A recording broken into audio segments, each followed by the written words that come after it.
मत्स्य संघ का वृहद राजस्थान में विलय। मत्स्य संघ के निर्माण के समय मत्स्य संघ में सम्मिलित होने वाले चारों राज्यों के शासकों को स्पष्ट कर दिया गया कि भविष्य में यह संघ राजस्थान व उत्तर प्रदेश में विलीन की जाएगा। इधर मत्स्य संघ स्वतंत्र रूप से कार्य कर रहा था, किंतु सरकार कई समस्याओं से घिरी थी। मेवों का उपद्रव सरकार के लिए चिंता का विषय था। भरतपुर किसान सभा नागरिक सभा द्वारा सरकार विरोध आंदोलन की चरम सीमा पर था। भरतपुर किसान सभा के ब्रज प्रदेश नाम से भरतपुर धौलपुर का अलग अस्तित्व की मांग रखी। अब यह आशंका संव्याप्त होने लगी कि कहीं मत्स्य संघ का ही विघटन न हो जाए। इस आशंका के मद्देनजर रखते हुए चारों राज्यों को शासकों को प्रधानमंत्रियों से बातचीत कर 10 मई 1949 को दिल्ली बुलाया गया। विचारणीय बिंदु यह था कि ये राज्य निकटवर्ती राज्य उत्तर प्रदेश में विलीन होंगे। राजस्थान में जहां अलवर व करौली राजस्थान में विलय के पक्ष में थे, वहीं भरतपुर व धौलपुर उत्तर प्रदेश में विलय के इच्छुक थे। समस्या के समाधान के लिए शंकर राव देव समिति की अध्यक्षता में एक समिति बनाई गई, जिसकी इस समिति की सिफारिश के अनुसार भरतपुर धौलपुर को जनमत राजस्थान में विलय के पक्ष में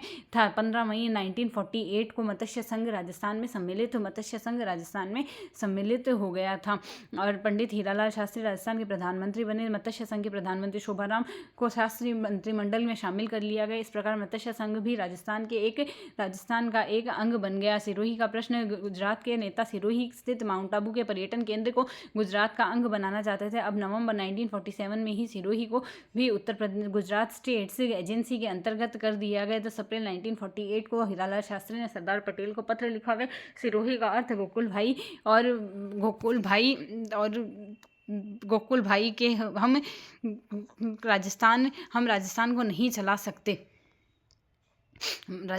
चला सकते और इसी के बीच सिरोही के प्रश्न को लेकर राजस्थान की जनता में काफ़ी उत्तेजना फैल गई। 18 अप्रैल 1948 को संयुक्त राजस्थान के उद्घाटन के अवसर पर राजस्थान के कार्यकर्ताओं ने एक शिष्टमंडल पंडित नेहरू से मिला। उन्होंने सिरोही के संबंध में प्रदेश की जनभावनाओं से अवगत कराया। पंडित नेहरू ने सरदार पटेल से वार्ता के पश्चात अत्यंत चतुराई से जनवरी 1950 में माउंट आबू सहित सिरोही के 304 वर्ग मील 89 गाँव गुजरात में व शेष सिरोही राजस्थान में मिला दिया। इस प्रकार सिरोही के प्रमुख आकर्षण देलवाड़ा और माउंट आबू को तो गुजरात में मिल गए और गोकुल भाई भट्ट के जन्म स्थान हाथल सहित सिरोही का शेष भाग राजस्थान में दे दिया गया। इस कदम पर राजस्थान में तीव्र विरोध हुआ, जिसका नेतृत्व मुख्यतः गोकुल भाई भट्ट ने किया। राजस्थान के नेतृत्व में पंडित नेहरू ने इस समस्या के समाधान के लिए दबाव बनाया। अंततः इसके निपटारे के लिए इस प्रकरण को राजस्थान पुनर्गठन आयोग को सौंप दिया गया। अजमेर मेरवाड़ा का विलय। ब्रिटिश काल में अजमेर मेरवाड़ा एक केंद्र शासित प्रदेश के रूप में था। यहाँ से एकीकरण के समय मत्स्य संघ में अलवर भरतपुर करौली धौलपुर के शासक उदयभान सिंह को राजप्रमुख बनाया गया। प्रधानमंत्री शोभाराम बने थे।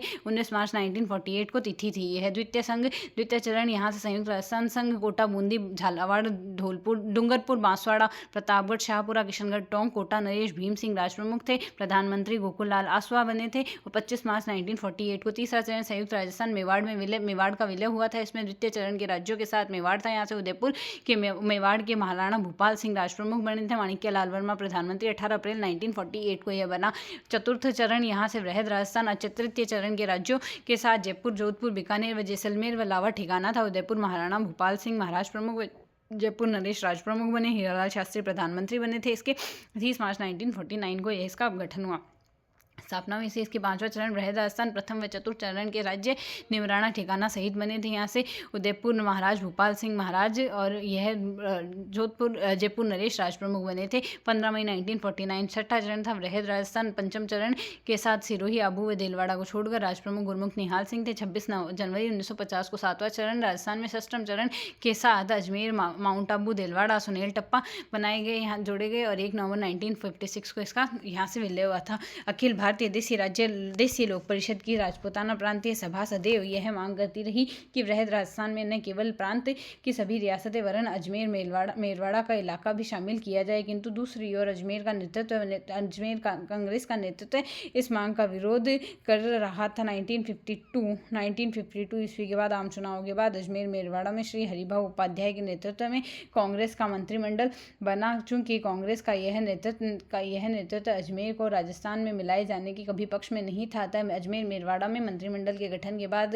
कांग्रेस का नेतृत्व यह तर्क देने लगा कि प्रशासन की दृष्टि से छोटे राज्य ही बनाए रखना चाहिए। इस प्रकरण को भी राज्य पुनर्गठन आयोग को सौंप दिया गया। राज्य पुनर्गठन आयोग ने अजमेर के कार्यकर्ता कांग्रेस नेताओं के तर्क को स्वीकार नहीं किया। सिफारिश की कि अजमेर मेरवाड़ा क्षेत्र में राजस्थान में मिला दिया जाए। तदनुसार 1 नवंबर 1956 को राजस्थान पुनर्गठन आयोग द्वारा सिरोही के माउंट आबू वाले क्षेत्र के साथ साथ अजमेर मेरवाड़ा को राजस्थान में मिला दिया गया। इस प्रकार राजस्थान एकीकरण की प्रक्रिया जो मार्च 1948 में प्रारंभ हुई थी पूर्णाहुति 1 नवंबर 1956 को लगी। एकीकृत राजस्थान के निर्माण के बाद भी राजतंत्र के अंतिम अवशेष के रूप में राजप्रमुख के नवसृजित पद रह गए थे। राजस्थान भारत के नवनिर्वाचित संसद के संविधान के 7वें संशोधन द्वारा 1 नवंबर 1956 को राजप्रमुख का पद समाप्त कर दिया गया। राजस्थान के प्रथम राज्यपाल गुरमुख निहाल सिंह को शपथ दिलाई गई। इस प्रकार सरदार पटेल की चतुराई, बुद्धिमत्ता व कुशल नीति व राजस्थानी शासकों की अनिच्छाओं के जनमत के प्रभावशाली दबाव राजस्थान के एकीकरण का स्वप्न साकार हो गया था। यह स्वप्न साकार हो गया था। यहाँ से राजस्थान का किसान दोहरी गुलामी से लड़ रहा था। एक इसमें महत्वपूर्ण बिंदु में अंग्रेज दूसरे तरफ ठिकानेदार। 1857 की क्रांति में राजस्थान के आगाज नसीराबाद छावनी से हुआ। केसरी सिंह बारड, प्रताप सिंह बारड, जोरावर सिंह बारड तीनों एक ही परिवार के क्रांतिकारी थे। आहुआ ठाकुर कुशाल सिंह ने खुलकर अंग्रेजों का सामना किया। भगत आंदोलन के संस्थापक गोविंद गुरु थे। एके आंदोलन के प्रवर्तक मोतीलाल तेजावत थे। विजय सिंह पथिक ने बिजोलिया किसान आंदोलन का नेतृत्व किया। स्वामी दयानंद सरस्वती व आर्य समाज के राजस्थान में जनजागृति फैलाई। केसरी सिंह बारड ने चेतावनी चुंगटिया नामक सोरठा लिखा। राजस्थान केसरी, प्रताप व नवीन राजस्थान समाचार पत्रों ने क्रांति में योगदान दिया। जनजातीय आंदोलन में मुख्य जाति भील थी। स्वतंत्रता के बाद राजस्थान का नेतृत्व प्रजामंडल आंदोलन के नेताओं ने किया था।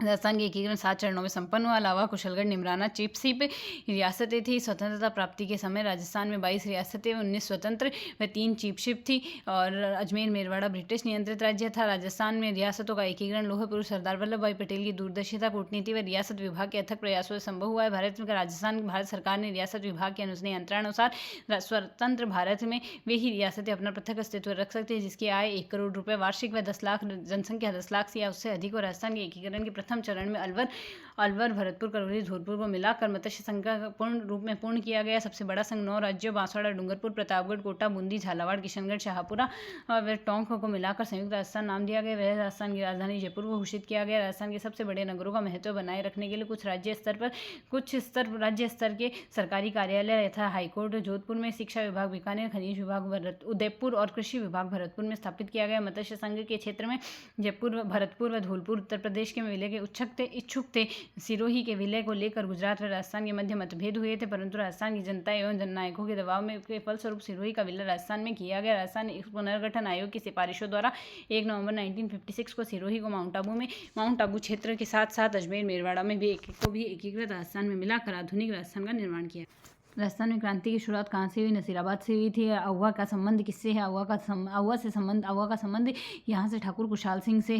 ठाकुर कुशाल सिंह की बिजोलिया किसान आंदोलन के नेतृत्वकर्ता विजय सिंह पथिक रहे हैं। चेतावनी चुंगटिया ये है। चौतावरे चुंगटिया केसरी सिंह बारहट ने लिखा था। राजस्थान के एकीकरण में प्रथम चरण में किसका निर्माण? मत्स्य संघ का निर्माण हुआ। महाभारतकालीन क्षेत्र से संबंधित मत्स्य संघ यह संबंधित वृहद राजस्थान की राजधानी थी। वृहद राजस्थान की राजधानी जयपुर थी और सिरोही के विलय के लेकर आंदोलन का नेतृत्व यह गोकुल भाई भट्ट ने किया था। राजस्थान के प्रथम राज्यपाल गुरमुख निहाल सिंह रहे हैं।